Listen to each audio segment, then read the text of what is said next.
Hace tiempo contacté con él, nos conocemos hace bastante tiempo, también lo conoce mi compañero Antonio.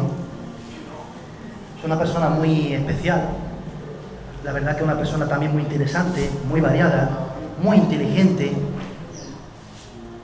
y creo que Costa Insólita ya era momento traerlo aquí a Motril con un tema muy especial, que también hablamos con él para que de alguna forma expresara sus ideas, y a este caso, como es el Santo Manuel que hemos dado al principio, él le diera una vertiente más distinta, más variada, más amplia y más completa. Se puede decir que sí. Seguro que sí, porque cada día Manolo Estrada pues nos sorprende, ¿verdad, Antonio? Muchísimo. Así es. Pues me ha dicho que sea corto en su presentación, pero es que es difícil con este currículum que tienes, totalmente casi imposible. Entonces voy a decir varios detalles, pero que de alguna forma para que tengáis un cierto conocimiento de su estudio, de sus conocimientos tan amplios que tiene, de su base tan fuerte que tiene como persona.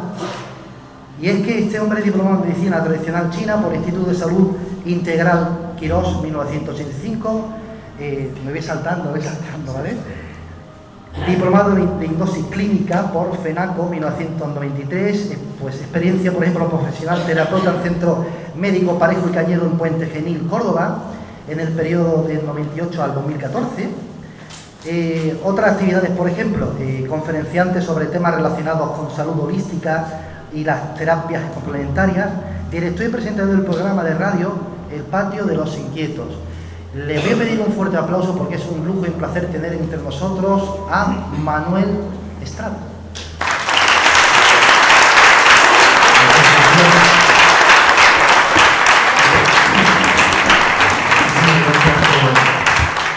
Por haber acudido a este encuentro que me parece absolutamente necesario. Y el importante es el hecho de compartir conocimientos. Iba a utilizar una palabra incorrecta, que es la palabra información, pero mientras estaba pensando en ella me he dado cuenta de que la palabra información tiene que ver con formatear, con introducir datos que formateen el cerebro y formateen la personalidad, y esto me parece incorrecto. Primero quiero presentar muy brevemente lo que es Universonal, Escuela de Descubrimiento, que es un sueño que yo albergué desde hace muchísimos años para intentar a través del mismo compartir con todo el mundo aquello que durante más de 40 años he ido investigando, he ido experimentando, desde el punto de vista no solamente de la medicina o de la psicología, que también es una de mis inquietudes y de mis actividades profesionales, sino sobre todo desde el punto de vista incluso humano, que es lo más importante. Y tiene una relación directa con lo que vamos a tratar de vincular respecto de este personaje tan absolutamente interesante y también del curanderismo, y qué es lo que hay detrás de todo esto, y por qué estoy absolutamente convencido de que existen en todos los seres humanos una serie de energías, de capacidades y cualidades y características que nos pueden convertir a todos nosotros en curanderos de nosotros mismos y del mundo y del resto. Y hay infinidad de datos, documentación, investigaciones y hechos absolutamente ciertos que evidencian esta afirmación. Y quiero poco a poco que hagamos un viaje entre todos hacia el descubrimiento de lo que es nuestra naturaleza trascendente. Eso que nos distingue del resto de los seres de este mundo y que de conocerlo nos podría permitir alcanzar una mayor plenitud, un mayor bienestar y sobre todo evitar dos cosas importantísimas, el sufrimiento y las enfermedades. Explicar también el hecho de por qué y de cómo surgen las enfermedades y el origen del sufrimiento, que es fundamental. Me gustaría también que en el transcurso de esta conversación pudiéramos participar y en cualquier momento en que alguno de vosotros quisiera interrumpirme, bienvenido, porque cada día me gustan menos los monólogos y más la participación. Así que, sinceramente, en cualquier momento vamos a intentar participar de esto. No estoy seguro de poder seguir todas las pantallas que aquí mi compañero presente, Javier Mercado, de alguna forma me obliga a crear para darle un carácter un tanto más metodológico y serio a esto. No estoy seguro. La ciencia de los milagros. Hay una cosa que quiero resaltar en este sentido, esta expresión de Jesús de Nazaret: la verdad os hará libres. Y es absolutamente cierto, porque la verdad no es más que la metáfora del conocimiento y de la sabiduría, de la adquisición de hechos y de conciencia respecto de la realidad. Hay una cosa muy interesante, y me gustaría también que todos lo supiéramos, y es que el conocimiento científico de esta humanidad es lineal, procede de nuestros antecesores. Y este conocimiento de la humanidad se ha cortado dramáticamente en 3 épocas históricas que han robado la sabiduría de los ancestros, que nos han quitado completamente el saber de la humanidad antigua. Y hemos empezado hace pocos miles de años en pañales como raza humana, y de hecho nuestra civilización desde la escritura no tiene más de 4000 años. No sabemos nada. El primer hecho histórico que sucede fue en el siglo IV a.C., cuando se incendia la biblioteca de Alejandría. Y ciertos personajes, antes de que esto ocurriera, registran más de 600.000 tomos donde había un saber compendiado increíble, sabiduría egipcia, hebrea, mesopotámica y mucho más antigua. De hecho, se sabía que había textos que se remontaban a más de 20.000 años antes de Cristo. Ahí lo dejo. El segundo hecho que ocurre, por el cual el saber de la humanidad se rompe bruscamente, sucede también a partir de que en el 339 Constantino decide crear un libro de revelaciones que es actualmente la Biblia.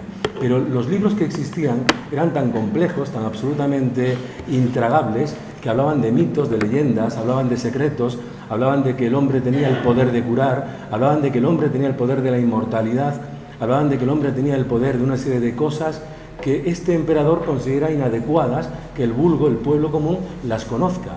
Entonces decide quitar un montón de libros y crea uno, la Biblia, compuesto por una serie de textos que él admite y él considera que eran los más adecuados para que el pueblo los conociera, y le roba todo un saber. Después, hay que negar que en la Edad Media la Santa Inquisición evidentemente pues destruye totalmente infinidad de textos antiquísimos que tenían también un conocimiento increíble. La mente es como un paracaídas, solo sirve cuando está abierta. Hay una afirmación por parte de Einstein que decía: cuidado con admitir una nueva idea, porque nunca recuperarás el tamaño de tu cerebro. Crece. Y hay un temor implícito en intentar admitir ideas nuevas por temor, digo, a perder nuestras estructuras sólidas y fijas, a dejar de ser lo que somos. El conocimiento y la información finalmente son la savia de la mente humana, cuyos frutos más profundos y más interesantes proceden de la sabiduría. Una cosa muy interesante que quería también recalcar, el hecho de que la palabra sabiduría, del latín antiguo, del latín sapere, significa sentir, experimentar. No tiene nada que ver con el conocimiento en sí. Pero lo que sí es evidente es que muchos de nuestros miedos, muchas de nuestras enfermedades, muchos de nuestros padecimientos internos tienen una relación directa con el desconocimiento de la mente humana, de nuestras habilidades intrínsecas, de los poderes inherentes al hombre, a la mujer, a todos los seres de naturaleza humana. Y es muy interesante este pequeño viaje porque nos va a mostrar datos fundamentales, datos absolutamente atractivos. El ser humano encierra en sí el mayor de los misterios. Hay infinidad de teorías, de investigaciones y de hechos que demuestran que en nuestro interior hay una estructura genética, el ADN, conformada por un 3% de genes que son totalmente conocidos, un ADN conocido, un ADN llamado caracterológico de base, que es lo que constituye nuestra estructura física, lo que nos hace ser como somos y lo que nos hace tener nuestros propios caracteres y nuestra propia personalidad. Pero el 97% del ADN humano es desconocido, es ignorado. Lo llaman ADN basura porque no saben realmente cuál es su utilidad. Es como un libro cuyas 3 primeras páginas están escritas y el resto en blanco. La pregunta es ¿por qué y para qué?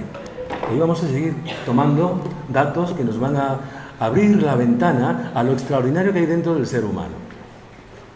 Y posiblemente también algo muy importante, algo increíble que hoy en día la neurología no se atreve a hablar abiertamente. Y es el hecho de que dentro de ese ADN incluso hay una serie de genes que son muy enigmáticos. Los llaman los genes de Dios. Y están dormidos. Hay un potencial absolutamente dormido dentro de esos genes que debemos de intentar despertar.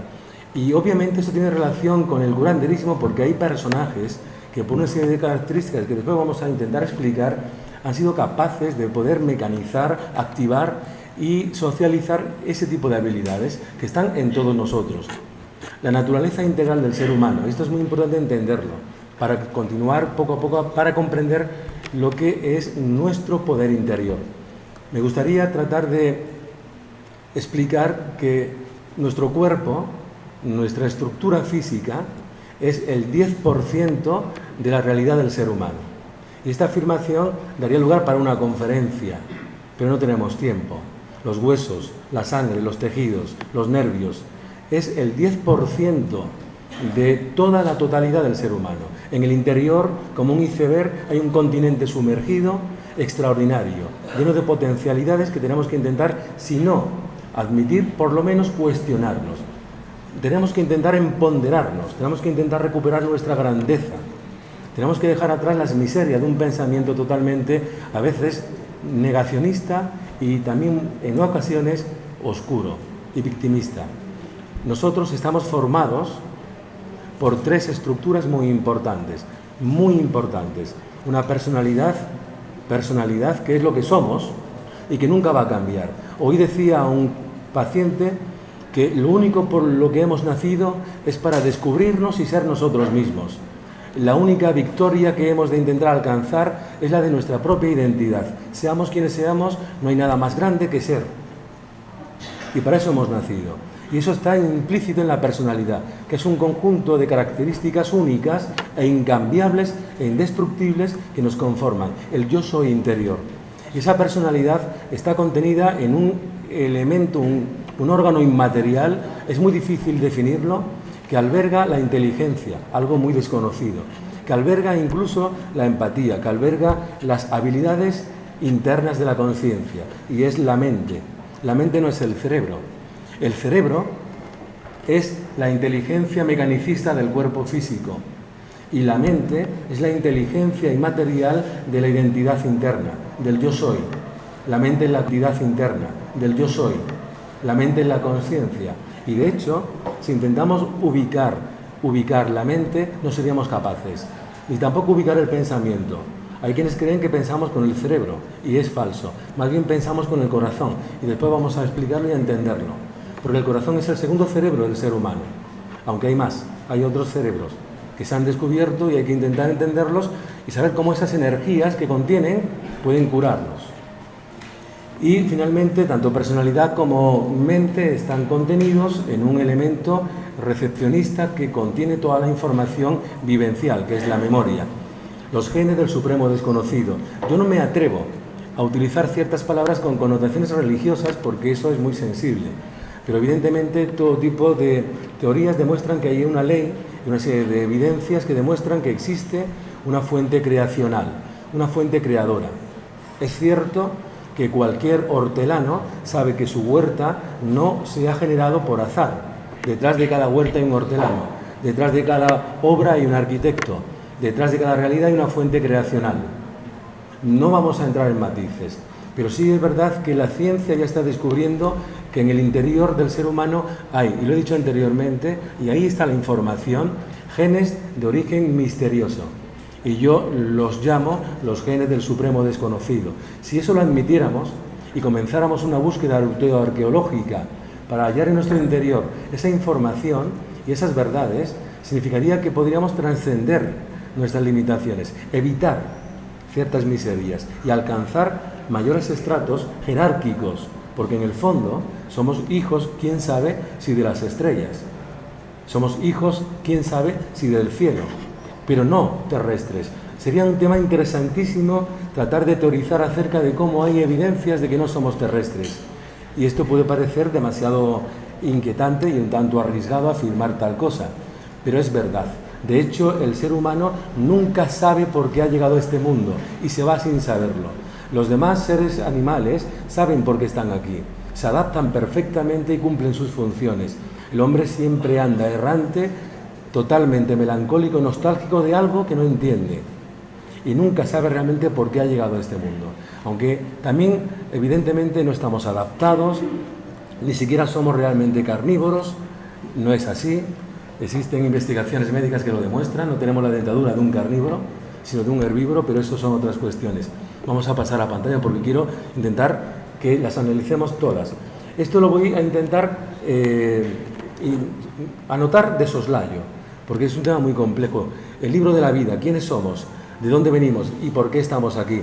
A partir de ese momento vamos a empezar a descubrir esa energía asombrosa que puede producir el curanderismo. Hay una amiga que es catedrática de teología y que me afirma siempre de que una persona madura cuando se hace estas tres preguntas: ¿quiénes somos? ¿De dónde venimos? ¿Y por qué estamos aquí? Mientras no nos hacemos estas preguntas trascendentales, seguimos padeciendo cierto infantilismo mental, cierta falta de personalidad trascendente. De hecho, y perdón por lo que voy a afirmar, el ser humano es el único que tiene mente entre todas las especies animales. La única entidad terrestre o no terrestre, pero que está aquí en el mundo, con mente trascendente es el ser humano. Ningún otro animal, ningún otro mamífero tiene mente, tiene cerebro. Pero una mente trascendente que consigue identificarse, que tiene identidad propia, que tiene sentimientos religiosos, sentimientos espirituales, sentimientos morales totalmente definidos, es el humano. Entonces la mente que posee tales características sensoriales, ¿de dónde procede? ¿De dónde viene? ¿De dónde venimos realmente? ¿Quiénes somos? ¿Somos simplemente mamíferos evolucionados? Si pensamos que somos eso, seremos eso. Decía un filósofo que si pensamos que estamos en lo cierto o estamos equivocados, en ambos casos tendremos razón, porque somos lo que pensamos, muchísimas veces. ¿De dónde venimos? ¿De dónde venimos? Algo muy importante, muy importante. ¿Y por qué estamos aquí? ¿Seríamos capaces de entender que hay un compromiso del hombre con el destino? Que todos hemos firmado un pacto que está absolutamente enmarcado en nuestro interior y que la única obligación que hemos adquirido es precisamente escenificar, vivenciar y hacer real ese libro. Pasa la pantalla, por favor. Todas las enfermedades están en nuestros genes, en el ADN.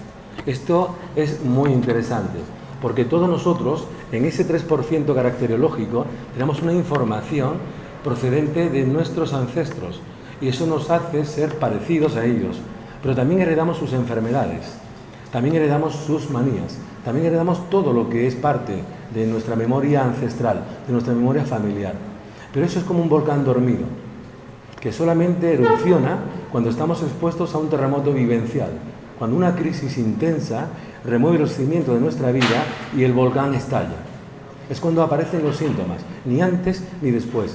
Puede ser en la infancia o en la edad adulta, pero enfermamos solamente por un volcán interno que produce sufrimiento. El sufrimiento desata esa herencia genética. Pero vamos a algo muy interesante, porque eso es una información que es condicionante, no determinante.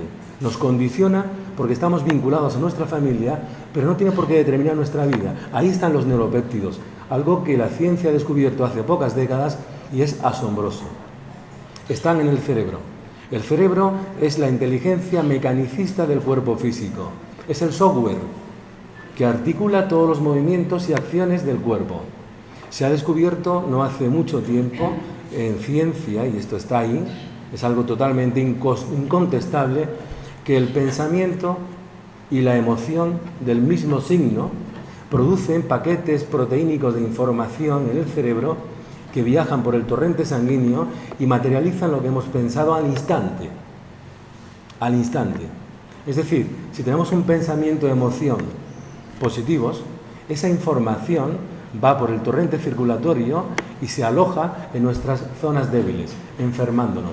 Esto explicaría el porqué de las enfermedades psicosomáticas y explicaría el porqué de la fibromialgia, explicaría el porqué de muchas enfermedades de carácter aparentemente asintomático o muchas veces desconocido, derivadas de la acción de los neuropéptidos.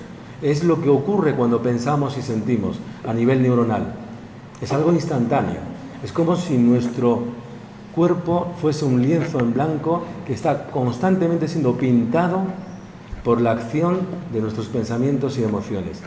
El GPS mental. Esta es una expresión mía, en la que yo comprendí hace mucho tiempo que la vida es un viaje, que nuestro cuerpo es un vehículo y que nuestra mente es una conciencia que teclea datos, que introduce datos en el cerebro a modo de un GPS. El vehículo que nosotros conducimos nunca cuestiona la dirección que hemos introducido en el GPS, nos lleva a ella. Nuestro propio cerebro tampoco nos cuestiona. Cuando introducimos una información a nivel cerebral, derivada de emociones o pensamientos negativos, eso instantáneamente es una dirección correcta, concreta, determinada, y el cuerpo va a ello, va hacia el ánimo, va hacia la tristeza, va hacia el optimismo, va hacia la esperanza, va hacia lo contrario. Y esto ocurre en fracciones de segundo. Esto es muy interesante, son leyes y mecanismos que explican realmente cómo funciona el universo y son inescapables. Sería un tema también muy interesante, pero evidentemente exige mucho tiempo. Simplemente leerlas para que entendamos de que nuestro universo está regido por leyes que son inescapables. Y este tipo de leyes, llamadas el Kybalión, son milenarias. Surgieron en el antiguo Egipto por un filósofo, un hombre misterioso y enigmático llamado Hermes Trismegisto, un sabio de hace miles de años que dio lugar a un conocimiento que ha llegado a nuestros días todavía. Pero mirad, ley de mentalismo, de correspondencia, de vibración, polaridad, ritmo, causa y efecto. Simplemente el propio nombre de las mismas indica su naturaleza. Pero creo que esto daría para una conferencia en sí también. Y me interesan otras cosas que quiero que se os queden en la memoria. Todos somos conscientes de que, según la ley de Newton, la gravedad física es incontestable, ¿verdad? La gravedad física afecta al mundo físico, al mundo material. ¿Y si hubiera un universo mental? ¿Y si hubiera una realidad mental? ¿Y si fuera cierto? Que lo vamos a ver después. ¿Y si es verdad de que el universo tiene una dimensión mental? Según Einstein, la cuarta dimensión es el tiempo y la quinta es la mente. Hay más dimensiones. Si esto es verdad, tiene que haber una gravedad mental. Y cada cosa que pensamos tiene una respuesta. Es como si el universo fuera un estanque de aguas totalmente tranquilas. Y cuando pensamos, lanzamos una piedra que produce ondas y estas regresan. Todo lo que pensamos vuelve. Todo lo que sentimos vuelve. Cuidado con el mal que deseamos a otro porque vuelve. Cuidado con poner en marcha el mecanismo del odio y el resentimiento, porque vuelve. Todo vuelve. Lo bueno y lo malo. Y si es verdad que una gravedad mental y física, también hay una gravedad espiritual. La gravedad mental afecta a la naturaleza de la mente. Meditación, pensamiento, reflexión, adoración, oración, etc.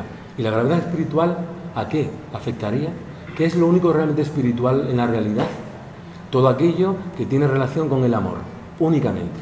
Ni la religiosidad, ni la filosofía, ni la sabiduría, ni el conocimiento tiene nada que ver con la espiritualidad. Solo el amor, únicamente, sin nombre, sin clasificaciones. Y cuando amamos, también vuelve. Únicamente este principio debería ser tomado muy, muy en cuenta. Pasamos la pantalla. Bueno, esto es un vídeo que quiero que veáis y después vamos a pasar a algo muy interesante. Este vídeo, no lo pongas aún, este vídeo es un pequeño corto de una película que se hizo en honor a un científico japonés que murió en el año 2011, que es Emaru Emoto.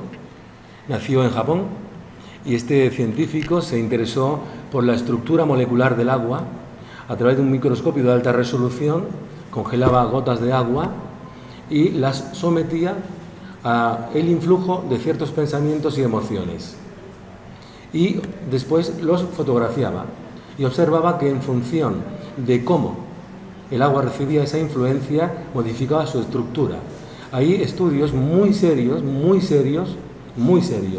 que demuestran que el agua está más viva de lo que pensamos y que el agua es el único elemento no terrestre y además trinitario. Tiene las tres estructuras que nunca modifican su naturaleza. Es líquida, sólida y gaseosa.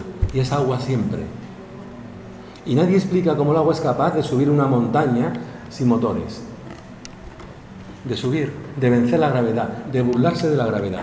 Y más cosas, más matices que demuestran que el agua contiene una energía asombrosa, es la que transporta electricidad, es la que transporta emociones. Y un pequeño dato, somos 80% agua. Solo con esto vamos a entender el vídeo, por favor. Le damos volumen para... Sí, pero espera, que voy a quitar la música, porque si no... Es que interesante ver este vídeo y después hablar de... Quita la música. Quería decir muchísimas cosas y quiero intentar apurar el tiempo.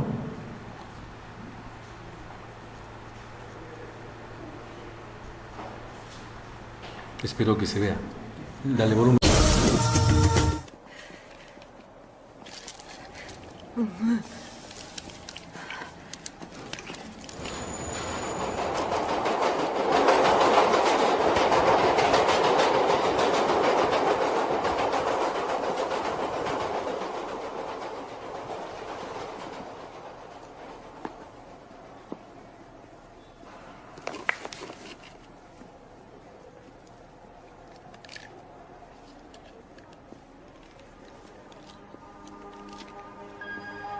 Esta exposición en Emoto proviene de Japón. Es de Masaru Emoto. El señor Emoto empezó a interesarse muchísimo por la estructura molecular del agua y por lo que la afecta.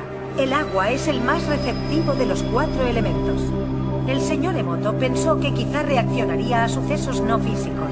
Así que empezó una serie de investigaciones, aplicó estímulos mentales y fotografió el agua con un microscopio de campo oscuro. Para una muestra de agua, pusimos 0,5 centímetros cúbicos de agua en 50 placas de Petri. Después cogimos esas 50 placas de Petri y las congelamos a 25 grados bajo cero durante 3 horas. Cogimos esas muestras congeladas, las colocamos en una nevera a una temperatura de 5 grados bajo cero, en la que había un microscopio con una cámara, y fotografiamos cada una de las 50 gotas de agua. Primero hicimos fotografías del agua en la que no habíamos introducido ninguna información. Luego cogimos el agua con información y realizamos el proceso que acabo de describir. Cogimos las primeras y las segundas fotografías y comparamos las diferencias.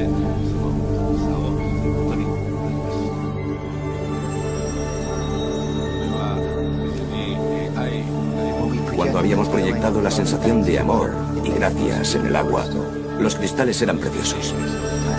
En momentos así, creo que el agua está en paz.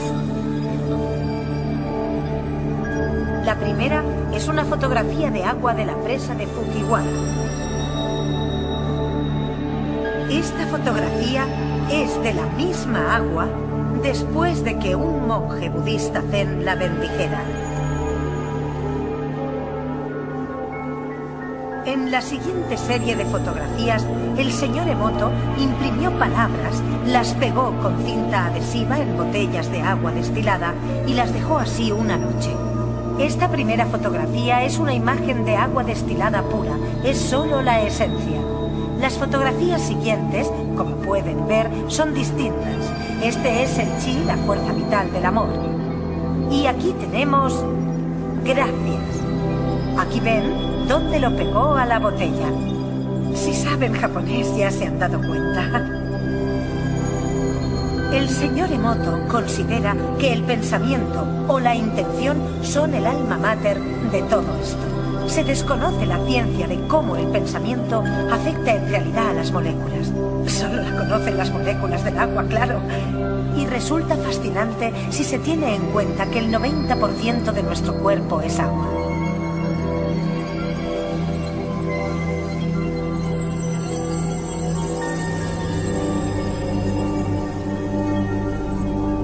Da que pensar, ¿verdad? Si el pensamiento le hace eso al agua, ¿qué nos harán los pensamientos a nosotros? Pues este es el vídeo y ahora quería hablar de, de una serie de experimentos llevados a cabo por multitud de científicos y también por un equipo de militares desde los años 90 en Estados Unidos. Y que estos experimentos son más trascendentes de lo que nosotros llegamos a creer y deben de ser conocidos por todo el mundo. más abiertamente, con menos prejuicios. Hay un paradigma científico que nace en el año 1878, cuando un grupo de científicos sientan la cátedra del método científico, con un ejemplo ridículo para nuestra época. Se basaba en este ejercicio. Si levantas el dedo y no sientes el viento, concluimos que no existe el viento. Y este tipo de método científico es el que hoy en día conforma la predisposición de muchísimos aspectos académicos dentro de la ciencia. Es decir, que hoy sabemos que eso no es cierto porque el 90% de la realidad es invisible, no es física. En el año 90, Vladimir Proponov, un científico ruso, junto con un equipo de científicos, hace este experimento. Lo voy a contar brevemente, porque es muy complejo, pero muy interesante. Coge una botella de plástico y le extrae todo el aire. Obviamente quedan los fotones, que son partículas de luz que contienen información que conforman la materia. Los fotones, aunque no son percibidos a ojos vista, están aquí, y es información real.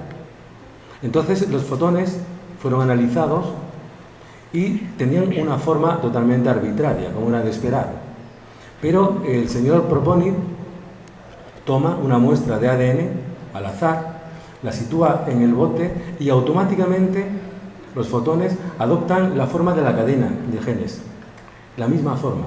Piensan, si extraemos el ADN, recuperarán su tamaño habitual, su forma anterior. No, extrajeron el ADN y los fotones seguían teniendo la forma del enlace de ADN al extraer este. No habían cambiado. Y demostraron que el ADN humano afecta a la materia, afecta al entorno. Llamémoslo energía, no importa. ¿Qué mecanismo, como dice la película, es este tan asombroso? ¿Cómo el ADN humano afecta a esas partículas y somos capaces de cambiar todo el entorno? Segundo experimento, llevado a cabo por un equipo de científicos en California, en una universidad, en Hamilton. Este es muy curioso. Resulta que cogen ADN de un militar, no al azar, era un voluntario, un donante de ADN, y lo sitúan en una cámara sellada a 25 metros de donde se encontraba el sujeto donante. Y a este sujeto lo estimulan con emociones de todo tipo, de alegría, de tristeza, de miedo, y automáticamente se dan cuenta de que a pesar de la distancia, el ADN que se encontraba a 25 metros reacciona de la misma forma que el individuo en su propio ADN, simultáneamente. No había un tiempo exponencial, no había ningún tiempo posterior. El estímulo en él y la reacción de su ADN donado fueron simultáneos. Eso demostró que las emociones humanas actúan en nuestro ADN, intervienen en nuestro ADN, son información, son datos, y se demostró médicamente. Eso es parte de la energía curativa. Si el Santo Manuel tenía ese exceso de fe y ese exceso de autoconfianza en su poder interior, ya está. Ese es el mecanismo que él puso en movimiento, puso en marcha, de un modo que nadie puede explicar hasta la luz de estos experimentos científicos. Tercer experimento, muy interesante, aún más todavía. Se dieron cuenta de que el corazón no es una simple bomba que insufla sangre al organismo. Se dieron cuenta que el corazón tiene un campo electromagnético y de hecho el corazón junto con el cerebro son los dos únicos órganos que funcionan con actividad eléctrica y por lo tanto generan un campo electromagnético. Se dieron cuenta de que ese campo se desprende del individuo varios metros y contiene la información cerebral y emocional del sujeto. Por eso nos percibimos, por eso nos intuimos, por eso detectamos las malas y buenas energías cuando alguien se nos acerca. Por eso un niño llora cuando alguien lo coge en brazos, o un perro te ladra, o te lame el zapato. En el fondo está definiendo, a través de esas percepciones que él posee, tu propio campo energético. Pero es más, descubrieron que cuando una persona está sometida a una emoción intensa de amor o de preocupación, ese campo, llamado toroidal, se desplaza a cientos de kilómetros hasta alcanzar la persona pensada, un hijo o un pariente. Por eso hay gente que se intuye en la distancia y saben de repente que a su hijo que está en Madrid estudiando le ha ocurrido algo, lo llaman pálpito. Pero hoy se sabe que no es un pálpito, que es una corriente de comunicación que nos interconecta con todos, es asombroso. Hicieron un cuarto experimento, también muy interesante. Bueno, el anterior no hay que dejarlo atrás porque eso nos da a entender realmente cómo podemos actuar en el entorno, cómo podemos actuar en nuestra salud, cómo podemos actuar en los demás a través de estas energías inherentes al ser humano, energías que se están investigando, energías absolutamente capaces de poder modificar la estructura de los genes, y de ahí a la curación un paso.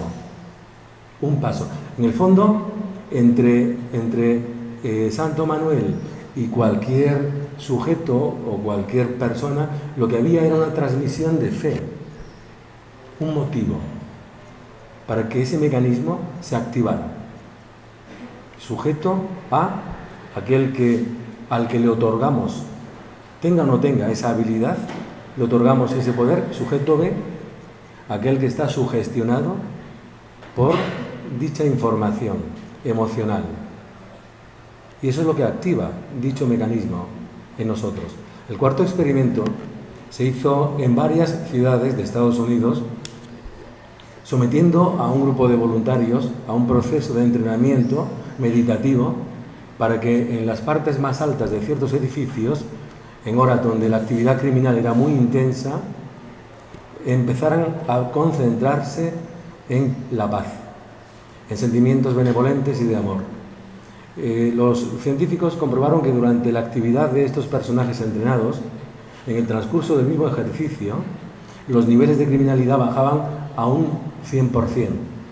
No había tantos ingresos hospitalarios, no había tantas crisis ni tantos suicidios, no había problemas en la banca, nada. Y cuando cesaban los ejercicios, tales niveles estadísticos subían a las cifras anteriores al ejercicio. Y ese tipo de ejercicios y de investigaciones se llamó el proyecto Ventana de la CIA y fue empleado en la guerra de Irak y en otros conflictos bélicos para tratar de provocar en muchos momentos menos bajas. Y no se sabe del actual estado de esas investigaciones, de cómo entrenaron a personas para poder, a través del campo toroidal de cerebro-corazón, proyectar en una ciudad sentimientos que influían en la masa. Pero lo más curioso es que se dieron cuenta de que la reunión solo del 1% de una población de 1 millón de habitantes, 1%, 1000 de 1 millón de habitantes, era suficiente para cambiar toda la masa crítica de la población. Mi pregunta es, ¿somos capaces de creer esto? ¿Somos capaces de creer en nosotros? ¿Somos capaces de creer en esas facultades? Hasta tal punto nos han instruido, nos han condicionado, nos han inculcado que no podemos, que no somos. ¿Hasta qué punto realmente todas las enfermedades que padecemos y el sufrimiento son absolutamente inevitables o se pueden cambiar? Hay un porcentaje importante, al margen de las enfermedades, de algo que mucha gente no sabe, llamado iatrogenia. Iatrogenia, que es un término en psicología y en medicina alopática que se refiere a la forma en que tenemos miedo a estar enfermos. Tenemos miedo a perder la salud, el equilibrio, la estabilidad. Y ese miedo nos predispone a desarrollar esa información genética heredada, el 3%, que finalmente se materializa. Por eso, sí es verdad que dije al principio que nos han robado una información ancestral, riquísima, una sabiduría perdida, donde en los textos míticos antiguos, o mitológicos inclusive, ya se menciona que el ser humano está dotado de una potencialidad increíble, increíble. Y hoy en día, la ciencia en cualquier aspecto no habla abiertamente de ello porque hay muchos intereses contrarios a ofrecer excesiva información al ser humano. Porque detrás del sufrimiento, detrás de las enfermedades, detrás de nuestras debilidades, hay grandes intereses mercantilistas, farmacéuticos y económicos. La ciencia de los milagros existe, pero es nuestra, absolutamente. En los pasajes que se conservan en Lucas y en Marcos o en Mateo, cuando se describen algunos hechos prodigiosos en la vida de Jesús de Nazaret, él siempre decía: no te he curado yo, ha sido tu fe. Siempre decía tal afirmación. ¿A qué se refería? ¿Era cierto? Te ha curado tu fe. Y la verdad es que mucha gente que no conseguía acercarse físicamente hasta él, decían: basta con una palabra tuya para que yo pueda curarme. Y él decía entonces: si tú lo crees así, sea. Y ocurría. Pero es que nos han impedido creer, nos han convertido en personas adultas mentalmente, nos han convertido en personas grises, nos han convertido en otras personas. Por ello, a pesar de que hay muchos datos, hay mucha información, hay muchos conocimientos actualmente sobre este tipo de investigaciones que demuestran que en el ser humano hay una naturaleza portentosa, no vale de nada si aún seguimos en conflicto con nosotros mismos y nos sentimos tan dependientes de herramientas externas, de ayudas complementarias, de bastones para caminar. Hay un pequeño cuento, brevemente, no sé el tiempo del que disponemos, pero brevemente. En una fábrica sucede que cuando llegan todos los empleados, el director de la misma pone un cartel inmenso en la sala principal y dice: el compañero vuestro responsable del fracaso de la fábrica ha fallecido. Estáis todos invitados a su sepelio, que será en el gimnasio a tal hora. Y acuden todos consternados porque no sabían realmente quién había fallecido. Acuden todos a la cita y en mitad de la inmensa sala hay un féretro solo, con la tapa abierta. Y van acercándose uno a uno. Cuando se acercan se quedan perplejos y mudos, se dan la vuelta y no dicen nada. El último, cuando se acerca, ve que en el interior del féretro había un espejo. Muy interesante cuando nos miramos al espejo nos damos cuenta de que somos nosotros los responsables de. Y ahí hay otra pequeña historia, y creo que ya deberíamos de terminar si queremos hacer un pequeño coloquio, una pequeña historia que me gusta mucho muchas veces recordarla porque es importantísima. Se refiere a un rey magnánimo, un rey absolutamente benevolente, que era muy querido por todo el pueblo, especialmente por un mendigo que lo adoraba. Pero el mendigo, a pesar de su edad, nunca había conseguido estar cerca del monarca. Ya era muy anciano y él pensaba que estaba cerca de su muerte, estaba entristecido. Una mañana se viste con una túnica como de costumbre, un poco humilde, sandalias semirrotas, y en un zurrón introduce una espiga de trigo como comida para todo el día. Llega a la calle y de repente ve a lo lejos una gran algarabía y se queda confundido, escucha ruido. Era la carroza real. Las bailarinas, los trompetistas se acercaban y él se sintió avergonzado porque pensó: ¿cómo voy a ponerme delante de mi rey con este aspecto? Y quiso regresar para ponerse una túnica más limpia, pero ya la multitud que venía detrás de él empujándole, finalmente lo colocan frente al rey, y el cual lo ve, se baja y le dice: ¿puedes darme algo? Pero, majestad, yo soy un hombre pobre, algo tendrás para mí. Y se acordó de la espiga, así que mete la mano y saca una, ¿no? Majestad. El rey la mira y se lo agradece, la guarda y se va. Él se queda confundido, no sabe qué había ocurrido y no se da cuenta de que el tiempo pasa, se hace de noche y no había cenado. Llega a casa, enciende la lucerna de aceite, se acuerda de la espiga, la saca y en lugar de la pepita que había dado al rey, había una pepita de oro. Y pensó: qué miserable he sido, si hubiera dado toda la espiga sería rico. ¿Qué significa esto? El rey son nuestras creencias, la espiga nuestras posesiones y la pepita lo que somos capaces de dar por ellas, por nuestras creencias, de que somos capaces de desprendernos para invertir todo en nuestra verdad interior, en nosotros. El otro día me decía un paciente de Málaga que como que yo puede ser algo genético, sin duda, pienso, que porque yo nunca había estado enfermo en mi vida, no recuerdo no recuerdo un solo día de estar mal. Y lo único que se me ocurre decirle es la verdad. Yo creo en esto. Yo tengo una absoluta certeza de que en nosotros, en nuestro interior, hay un ser portentoso. Y esto es un tema delicado, porque ni es científico, ni tampoco quisiera que fuera religioso, ni siquiera espiritual, sino simplemente evidente. El hecho de que hay tanta información que me conmueve a veces nuestra ingenuidad, nuestra incapacidad para entender lo maravilloso, lo extraordinario que hay dentro de cada ser humano.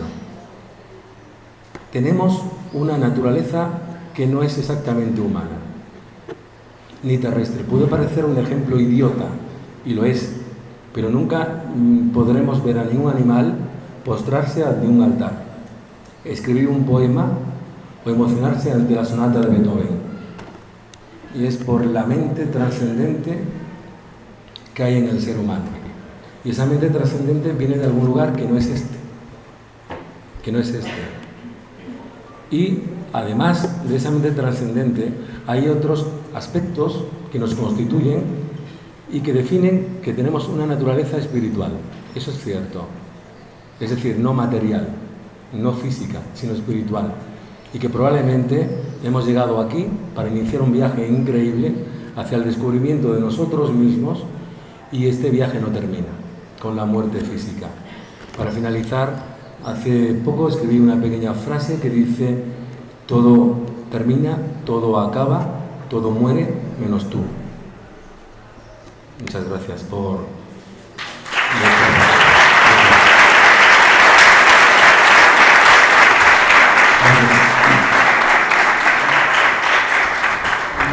Me va a permitir, había una mujer que quería hablar de Santo Manuel. Sí, claro. Sí. Y le voy a encender el micrófono. Claro, claro. Y vamos a continuar un poquito más, solo un poquito. Pero antes, creo que nos gustaría, ¿verdad, Manuel?, escuchar la versión, escuchar su vivencia de esta mujer sobre el tema de que estamos tratando Santo Manuel. Pero no puedo contemplarla.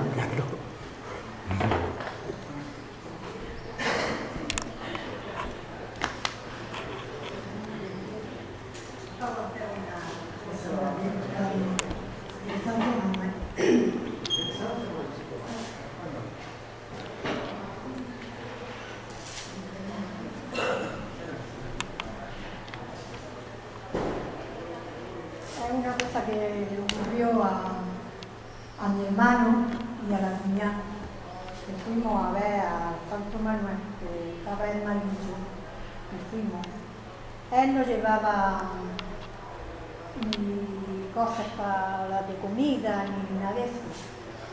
Y entonces pues dejó encima de la mesa,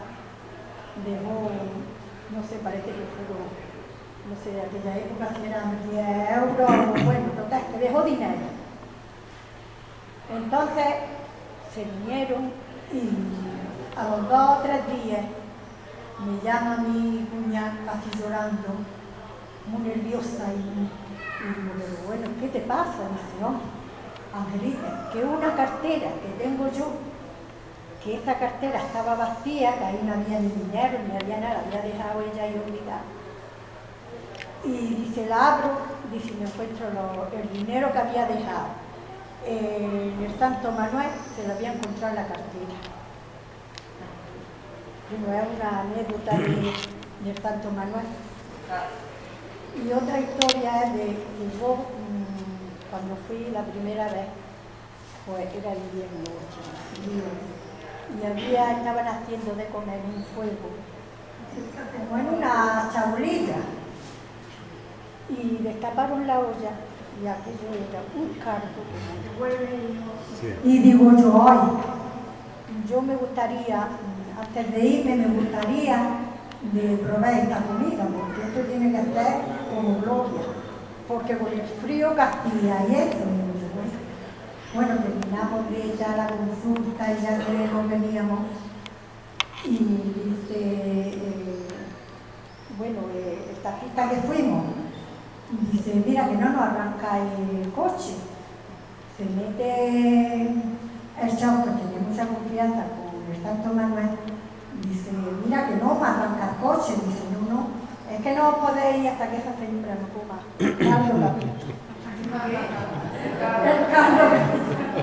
El caldo que había en la olla. Pues comimos, aquello era un manjar, allí había de todo, yo qué sé, lo que había en esta mesa. Comimos aquella comida y dice, ahora os podéis, que ahora arranca el coche. Así que esa es la anécdota que tengo de Santo Manuel.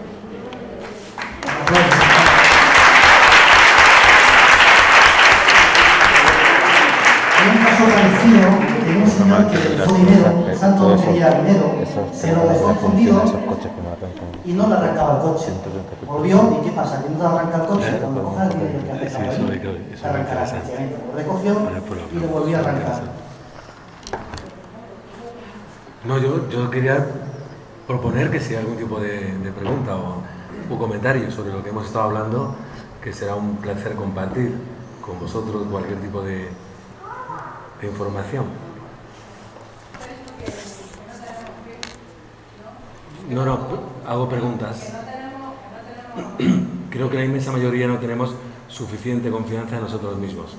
Pero es que la sociedad en la que vivimos tampoco nos da educación. No tenemos...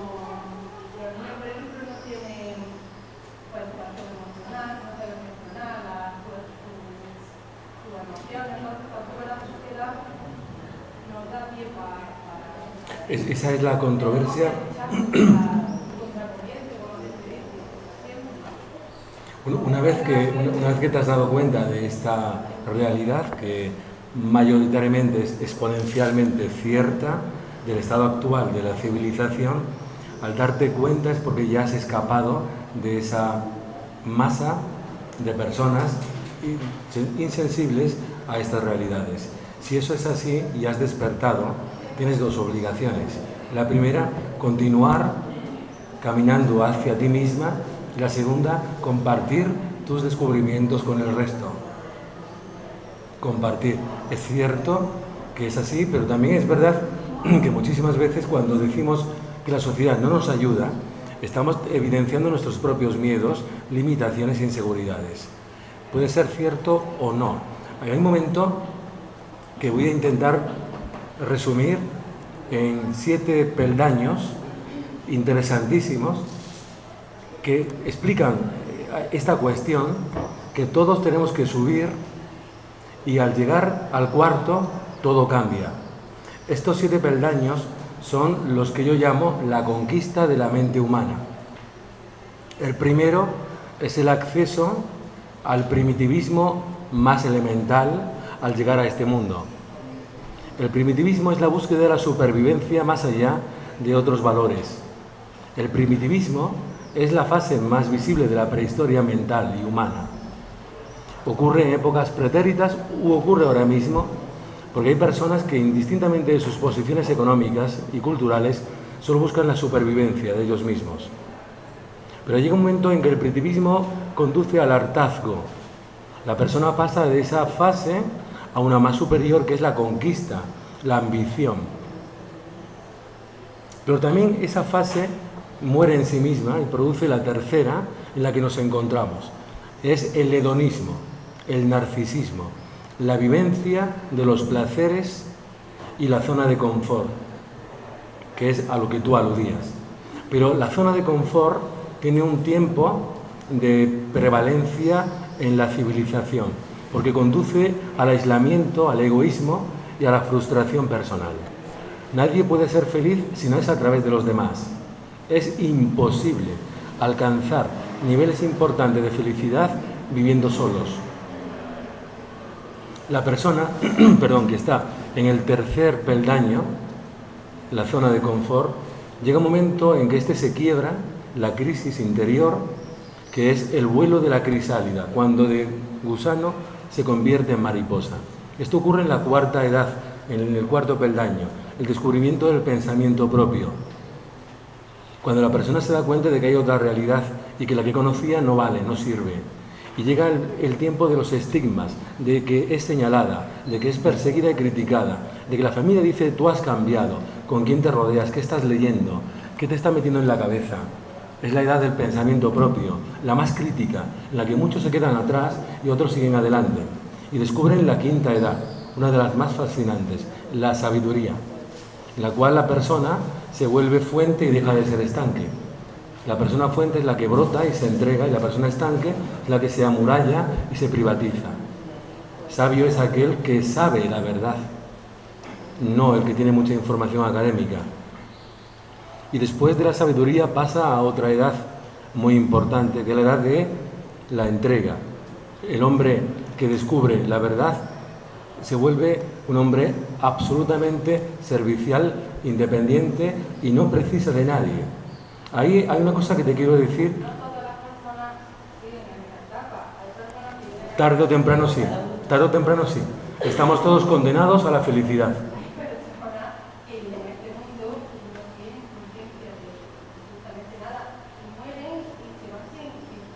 Según crees. Nadie sabe realmente los mecanismos personales por los cuales cada ser humano accede a sus verdades interiores. Está escrito también. Está escrito. Te puedo asegurar que si no hubiera existido Judas, no habría Semana Santa. Los Judas cumplen un papel fundamental en la vida de los seres humanos. Los traidores. Un papel trascendental.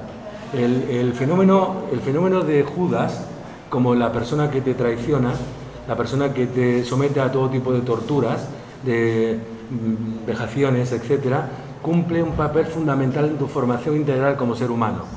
Y tú no podrías nunca avanzar si no tuvieras a tu alrededor Judas, jamás. Entre plañideros y quienes te aplaudan no puedes avanzar nunca. Te dormirías, te atontarías, te quedarías estancada totalmente.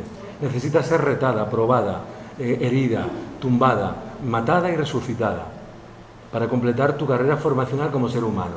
Aquí hemos venido para ser seres humanos, con todas sus dimensiones y en todos sus matices. Y tú no sabes, ni yo tampoco podemos saber cómo este lo está haciendo o lo está consiguiendo. Lo que te puedo asegurar es que existe un plan, unas leyes, y aquí nadie se escapa sin cumplirlas. Cada uno según su contrato. Aquí, todos cumplimos ese contrato, todos. Otra cosa es que tú te enteres de cómo lo hace este o aquel. De todas formas, te voy a decir una cosa, si me permites, y ya termino. Una muy importante. Cuando tú entiendes la naturaleza infantil del ser humano, que está totalmente herida, en mi caso, en el caso del 90% de los seres humanos, y soy sincero, entiendes de que nuestras acciones de adultos están condicionadas por nuestras frustraciones de niños. Y que muchas veces cuando somos adultos totalmente hostiles, agresivos o erróneos, estás delante de un niño maltratado, delante de un niño que ha sufrido. No deberías de juzgar. Yo tampoco puedo juzgar porque no sé qué es lo que le ha ocurrido. Yo en consulta he tenido a personas como castillos, torres humanas de 2 metros, cuando les he hablado de su niño interior se han desmoronado llorando. Es que somos todos lo mismo. Todos hemos pasado lo mismo. Todos hemos pasado lo mismo. Está pactado, está escrito. Y agradece tus Judas, porque por ellos creces. Y cuando entiendas esto, dejarás de juzgarlos. Sabrás que es un maestro. ¿Y el miedo también? El miedo es parte, y perdón por esta expresión, que me gustaría matizarla, de la ignorancia, la ausencia de información. Miren, si usted, por ejemplo, ve esta habitación y la juzga como su realidad, ahora mismo está acompañada de la humanidad, y a que ahora no tiene miedo. Si usted ahora cierra los ojos e intenta describirla, no podría hacerlo sin que el cerebro reptiliano que está aquí la ayude. En el cerebro reptiliano está el miedo, la culpa y la indignidad que arrastramos desde hace miles de años. Y cuando no tenemos una visión mentalmente espiritual, tenemos una visión cerebralmente antropológica, antigua. Ahí está el miedo, ahí está la culpa. O pensamos con luz o sentimos miedo. Elija. Pero el miedo no es necesario. Es una consecuencia de la falta o ausencia de información. La verdad os hará libres. Pero ¿a qué teme? No hay que temer nada, está todo escrito. Y le voy a decir una cosa. En el mundo, la primera causa de mortandad es el último día. no la enfermedad. Bueno. Ese día está escrito. Manuel, córtame. Bueno, ¿Quieres terminar? Ha sido un placer, todos.